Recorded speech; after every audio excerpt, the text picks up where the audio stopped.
I'm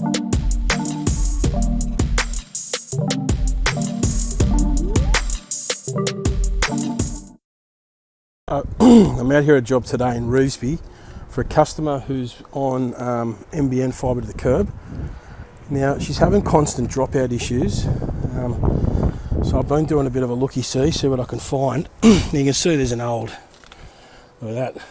Now that's what you call an old Telstra gel affected joint, all the gel in that. That's what fibre to the curb is supposed to be fixing. Now the customer's leading cable is here, right, so they've done the right thing here by the look of it. So you've got a snotty here connecting to the old leading cable, right? That leading cable is going down, I don't know if you can see it, into, there's a starter conduit just down here. It's a bit dark. Let's go get a torch, hang on.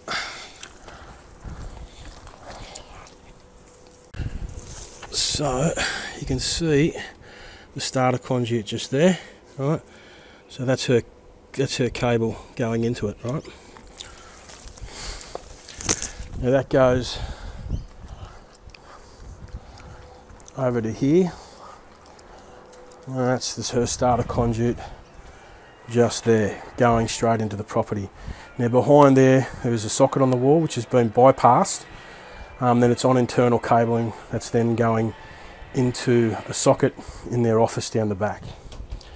Now that cable, so that leading cable then runs up to the DPU. This is like a block of townhouses. Right, so the DPU is in here. Now firstly, they're probably supposed to be hung up. You can see there's a couple of them down there, just sort of sitting down like that. Now I don't want to touch any of those, but the customer's cabling seems to be okay. There's no bridge taps on the line, so the ISP said there's a bridge tap. The one thing I did notice is the scotchies that are connecting the cable do have a bit of blackened end on them, so I'm going to replace those scotch locks inside, so I'll show you those now. So another thing to be noted, her cabling, those two leading cables, one of them is actually going through this old snot box here, alright? It's an old Telstra one. So realistically they probably should have cut that away and just had it, you know, the leading cable directly, the old one connected to the new one like they've got here, but it's still running through that. So there could be some sort of an issue inside there as well, who knows, but just doing this video for my customer today. So you can see the leading conduit here.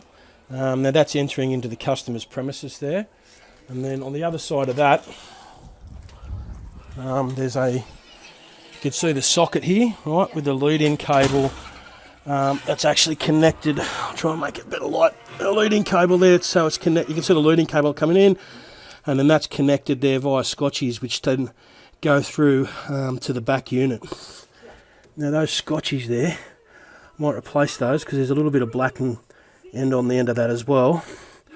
And yeah, but I'm pretty sure this problem is going to be external. G'day Aussie Broadband, it's Jason here from Securicom. So this customer here, they're having constant dropout issues like all the time. Now there's no bridge taps on the line, I checked that. So basically in the video you can see there's a leading cable coming into a socket that's been bypassed, and then that goes directly through to their office on a piece of internal cable. Now the internal cabling's got no insulation resistance problems. The scotch locks had a bit blackened, so there might have been a little bit of moisture behind that wall. So I've replaced the scotch locks. Now also too, that cable's testing fine, the internal. The socket's good as well. There was all nice and shiny. They've got an adapter because it's an old 600s type socket. And that adapter looks all fine. That was testing fine. The leads are good. So internally, the internal parts look good. Now I am concerned that maybe the leading cable that goes from the socket to the pit, the old one that's been in there forever, that could potentially be a problem. Now that's not really our job to do that because that's still part of the network. So you should really get a tech to come and at least do an insulation resistance test on that lead-in cable and see if the problem is inside there. Otherwise, you can see the DPUs, how they're hanging. Sometimes if the cables going into the DPU have been bent, you will get dropout issues because of that. So they should be hung up on a bar and hung in there nicely, but as you can see, they're not. They're just all stuffed in there. So if those leads are bent up, then you could potentially have issues, and that's why you're having dropouts on the DPU. So yeah, this is not a custom issue, guys. This will have to come back to you Aussies, and you'll need to send out NBN to get this, have another look at it. All right, thanks, bye.